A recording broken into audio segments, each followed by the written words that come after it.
Okay, here's a an activity for online titration lab. I posted, excuse me, the link at the top of the document. So you are going to click on that link, open up the web page, or click on the link and it'll take you to the web page. Scroll down, you're going to see titration screen experiment. Click on that link, click on quick start. We're only doing titration level 1. Click OK. Read what it talks to you about here. I've already done a couple of the activities, so um, I'm going to click next here. And if I don't complete this activity, like just say, for example, you're just trying to get past it and I click check, it's going to tell me, oh, I have minus 10 points for not doing that activity. So I'm going to click OK. And here I'm just going to be answering these questions. So sodium hydroxide, no, I know it's a base. So this is an acid, this is neutral. So this is a basic pH here. I'm going to click that. For the hydrochloric acid, I know it's an acid, so I'm going to click on the 0 to 2. And for water, I know it is neutral.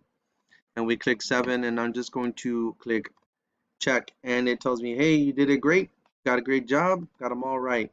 And move on to the next one. And then here it asks me to identify first what are compounds that are acids. So nitric acid, hydrochloric acid, and sulfuric acid, and I'm going to click check, and there you go.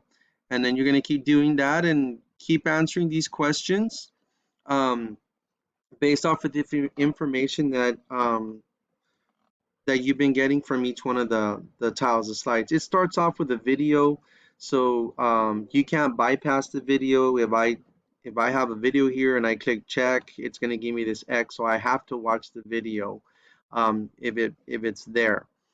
This activity should take you about 30 minutes to maybe 45 minutes if you're going through it at a normal pace. Could take you a little bit longer, just depends.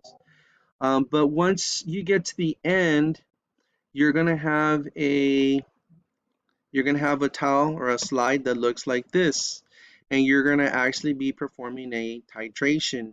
And they give you a scenario here that a truck carrying acid flipped over and it spilled the acid into a river, and you're supposed to go take samples to determine the acidity of the river water, see if it got affected in any way. So it gives you about 4 different samples there. I'm not expecting you to do all 4.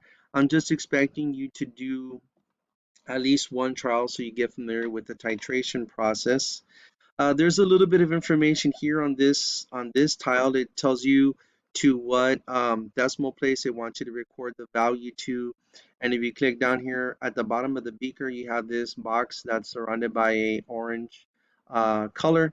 You click on that, it tells you how to read the burette. And what I'm excited to do is I have placed this table, I placed it down here. I'm expecting you to run through at least one of these trials, and it's going to tell you here what sample you're testing. So it might ask you to test sample A or B or C or D. This one's highlighting B. So you would put the sample that you're highlighting here, say for example it was, B, and then you're going to place these numbers that you're placing here for volume, you're going to place them in the matching box and fill in that information. And as you do each one of the boxes, you click check, it'll tell you you did it right or if you did it wrong, and then you get to go back in and change your numbers. It's pretty easy. It shouldn't be too difficult, but it gives you a good idea again of what a titration is. And it's a good little activity, so I would recommend doing it.